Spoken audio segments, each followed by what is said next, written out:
네, 반갑습니다. 이번에도 듣게 된 책, 오디오북, 이제 클레어 키건의 맡겨진 소녀라는 책입니다. 전자책으로는 없었고요. 제가 이 책을 읽게 된 이유는 클레어 키건의 제 책 중에 이번에 본 이처럼 사소한 것들, 그 원저자였고 사실 그 이처럼 사소한 것들을 읽었던 사연은 이제 킬리안 머피라는 배우가 영화를 제작하고 또 배역을 맡았던 것 때문이었죠. 뭐 여하튼 이런 얼기설기한 작품 그리고 밀리의 서재에서 이 킬리엄 죄송합니다. 클레어 키건 작품을 저자의 작품을 전부 오디오북으로만 지금 공개를 했더라고요. 안타깝게도 책으로 종이책으로 좀 전자책으로라도 좀 활자로 읽고 싶은데 아쉽게도 오디오북을 그렇게 선호하진 않지만 제가 또 이제 좀 장거리로 갈 일이 생겨서 귀에 꽂고 책을 들었습니다. 사실 비몽사몽하는 터라 이제 저자의 그 감사의 말 그 다음에 이어지는 이제 옴기니의 말을 듣고 정리한 부분을 좀 듣고 나니까 이제 제가 들었던 줄거리의 어떤 얼개를 알게 되더라고요. 대충 배경은 이제 1980년대입니다. 이제 80년대라는 사실을 알 수 있던 거는 중간에 아일랜드 이제 단식 투쟁 사건이 이제 지나치는데 그게 이제 1981년도에 일어난 사건입니다. 그 단식 투쟁에 제가 제 왜 기억을 하는 이유는 거기서 이제 우리가 인간이 단식을 할 수 있는 최대 시간을 통계적으로 확인할 수가 있었던 게 72 법칙이죠. 72시간은 이제 물 없이 이제 버틸 수 있는 물 없이 그러니까 물도 없는 상황까지 버틸 수 있는 3일. 그리고 물은 이제 섭취는 제한하지 않고 음식만 이제 제한했을 때 72시간 이 경우인데 물론 그 사이에 뭐 40 몇 시간 40 며칠 이내로 사망한 경우도 있었지만 이제 그 이외에 이제 합병 증세가 있었기 때문에 결국은 이제 72시간이란 결론이 나는데 뭐 여하튼 80년대 배경이고 이제 아일랜드 배경이었고 이 아일랜드 그 당시가 좀 다산이 좀 많았나 봐요.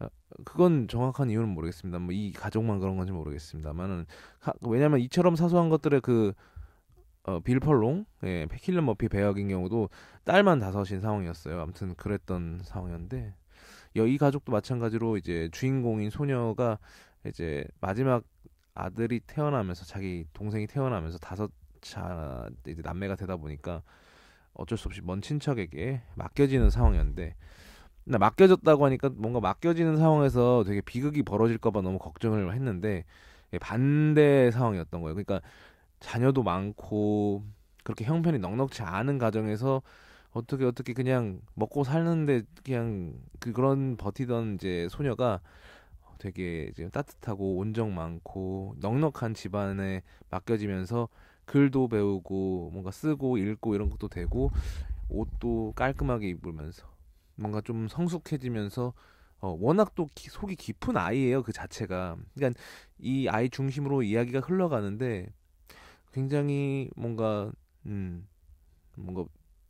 숨겨야 될 것 같은 상황이 생기면 이제 숨겨야 되지 않냐는 질문도 하고 뭔가 이미 애 어른이 돼버린 그런 소녀를 보면서 뭔가 안타까우면서도 그래도 좀 나아지는 모습을 볼 수 있는 그런 것도 있고 또 이 그녀가 그러니까 주인공이 이제 그 가족 그 먼 친척의 아저씨 아주머니 분들에게 있어서 어떤 아픔 왜 자기한테 잘해줬는지 되게 따뜻했는지 그 사연이 자기가 항상 입고 있던 옷이 남자의 옷이었고 또 초상화 같은 게 있는데 이제 사진 같은 게 어린 소년이 있었는데 그 소년의 어떤 안타까운 죽음에 대해서 어떤 그런 그 집안에 있는 뒤편에 있는 어떤 그림자 같은 걸 알게 됐는데 그거에 대해서 철저히 함구합니다. 음. 자신이 전혀 모르는 아무것도 알지 못했다 아무 일도 없었다는 그 뉘앙스의 말을 이제 생각도 하고 나중에 돌아가는 상황에서도 말을 하는데요.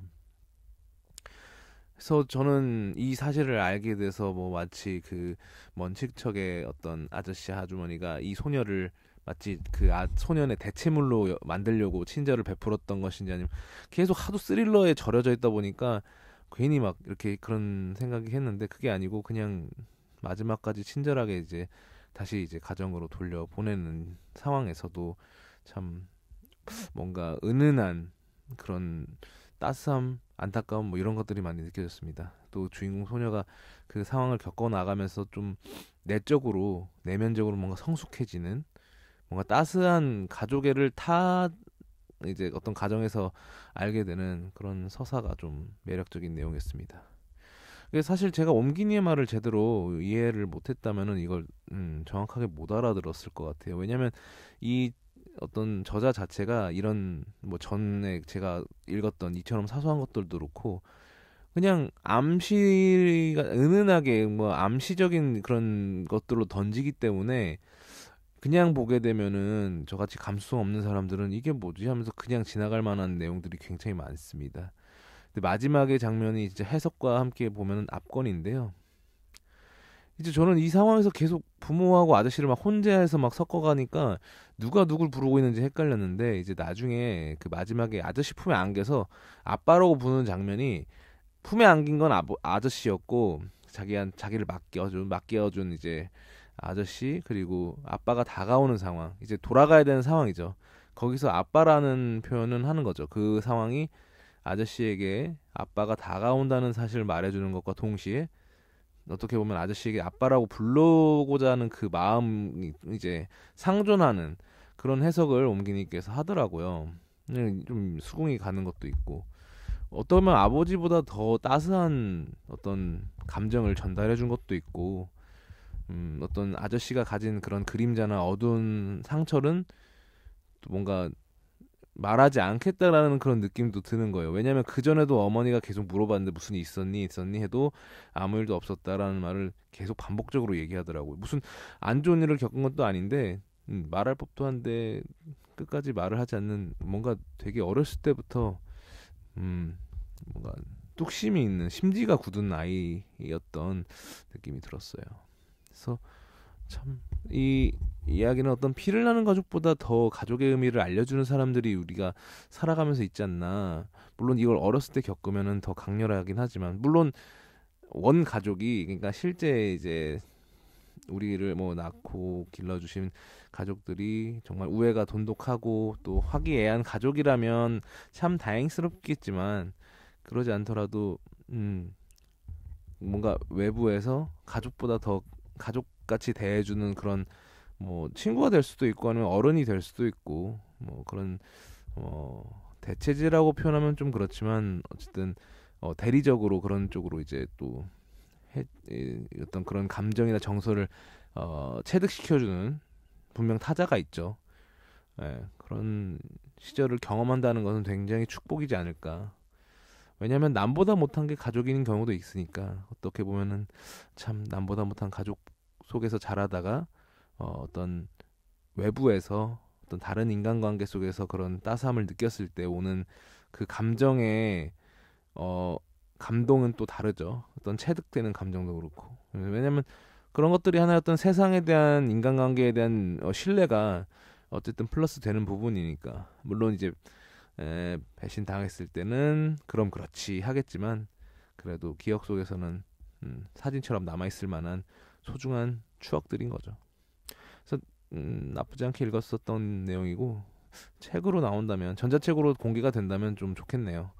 아무튼 클레어 키건이라는 배우 저자는 글이 일단 짧아서 좋습니다. 지금 그때 옴기니의 말도 보니까 거의 분량은 중편인데 이제 서사 자체는 거의 단편에 가까운 그런 내용이다. 사실 그렇긴 해요. 왜냐면 어떤 에피소드가 거의 하나로 그냥 직선적인 짧게 지어 나가서 제가 단편 소설을 굉장히 좋아하는 편인데 흐름을 좀 많이 이해를 못한 부분에도 불구하고 옴기니의 말 이제 해석만 보고도 충분히 따라갈 수 있었던 작품이었습니다.